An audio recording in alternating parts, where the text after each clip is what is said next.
I am doing my very own America's Test Kitchen. I got the KITCHENAID and I have the BRAUN.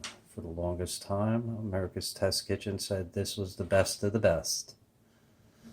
And then, the last time they tested them, the BRAUN came out to be #1. So,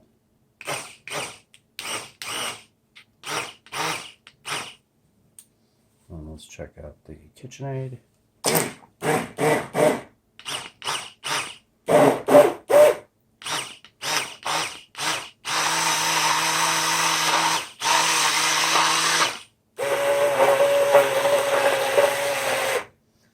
Yep, we definitely want the BRAUN. It's probably about the geometry here. The holes are making the air. And there you go. America's Test Kitchen said nothing about the air.